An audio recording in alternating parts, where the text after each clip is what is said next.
မလေးရှားနိုင်ငံသားရေးဝန်ကြီးရဲ့ဒီနေ့ခီးစဉ်တွင်စစ်ကောင်ဆောင်ဗိုလ်ချုပ်မှုကြီးမင်းအောင်လှိုင်နဲ့တွေ့ဆုံခဲ့တယ်လို့မလေးရှားနိုင်ငံသားရေးဝန်ကြီးဌာနကဒီနေ့ညနေပိုင်းသတင်းထုတ်ပြန်ပါတယ်။မြန်မာအရေးပါဝင်တဲ့ပါဝင်တိုက်သူတွေအားလုံးတွေ့ဆုံဆွေးနွေးရေးပါဝင်အာဆီယံဘုံသဘောတူညီချက်ကိုပြည့်ပြည့်ဝဝအကောင့်ထဲပေါ်ရေးကိုဆွေးနွေးခဲ့တယ်လို့ဆိုပါတယ်။ဒါအပြင်ကြမ်းဖက်မှုလျှော့ချရေးနဲ့လူသားချင်းစာနာမှုအကူအညီပေးနိုင်ရေးကိစ္စတွေတိုးမြင့်ရေးနဲ့ရွေးကောက်ပွဲကိစ္စတွေပါထည့်သွင်းဆွေးနွေးခဲ့တယ်လို့မလေးရှားဘက်ကထုတ်ပြန်ခဲ့တာပါ။စစ်ကော်မရှင်ကလည်းအာဆီယံဥက္ကဋ္ဌနဲ့အာဆီယံထူးကိုယ်စားလှယ်ကိုဗိုလ်ချုပ်မှုကြီးမင်းအောင်လှိုင်နဲ့တူဗိုလ်ချုပ်ကြီးရဲဝင်းဦးနိုင်ငံသားရေးဝန်ကြီးဦးတန်းဆွေတို့နဲ့ပါတွေ့ဆုံခဲ့ပြီးငြိမ်းချမ်းရေးကိစ္စရွေးကောက်ပွဲကိစ္စတွေပါထည့်သွင်းဆွေးနွေးခဲ့တယ်လို့ဒီနေ့ညနေပိုင်းထုတ်ပြန်ထားပါတယ်။စစ်တပ်ကျင်းပမဲ့ရွေးကောက်ပွဲကိုအာဆီယံအနေနဲ့မထောက်ခံပေမဲ့အဖွဲ့ဝင်တနိုင်ငံချင်းစီမှာတော့မတူညီတဲ့သဘောကွဲလွဲမှုတွေရှိနိုင်တယ်လို့အာဆီယံရေးလေးလာသူတွေကသုံးသပ်ကြပါတယ်။အာဆီယံဥက္ကဋ္ဌမလေးရှားနိုင်ငံဘက်ကရောဘလို့မူဝါဒတွေကိုကင်ဆွဲထားပါတယ်လေ။မြန်မာမဟာဗျူဟာနဲ့မူဝါဒလေးလာရေး Institute ISP မြန်မာရဲ့ပြင်ပဆက်ဆံဆက်သွယ်ရေးဒါရိုက်တာဦးအောင်သူငိန်ကအခုလိုသုံးသပ်ပါတယ်။တစ်ဖက်ကကြတော့လေအာဆီယံဘက်ကမြန်မာကိုဘာလို့သလဲပေါ့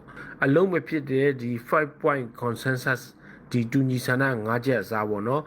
ဘယ်လိုကိစ္စမျိုးတွေကိုပူးပေါင်းဆောင်ရွက်နိုင်မလဲအထူးသဖြင့်ကျွန်တော်တို့ပြစ်ခတ်တိုက်ခိုက်မှုတွေလျှော့ဖို့နောက်တစ်ခုကကြတော့ကျွန်တော်တို့လူသားချင်းစာနာမှုအကူအညီတွေတိုးပေးဖို့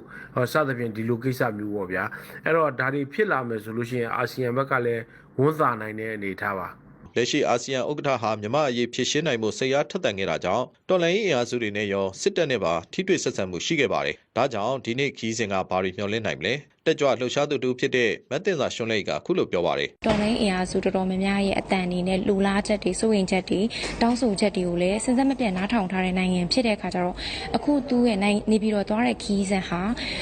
ဒီအသိပညာပေါ့နော်ဒီအသိပညာဒီ awareness ကိုအခြေခံပြီးသွားတယ်လို့ကျွန်တော်တို့ယူဆတယ်။ကျွန်တော်တို့ဒီစစ်အုပ်စုနဲ့ထိတွေ့ဆက်ဆံတဲ့ diplomat တွေကိုကျွန်တော်တို့အားမပေးဘူးပေါ့နော်။သို့တော်ညာဒီမလေးရှားနိုင်ငံကသွားတယ်ဆိုတဲ့အခါမှာ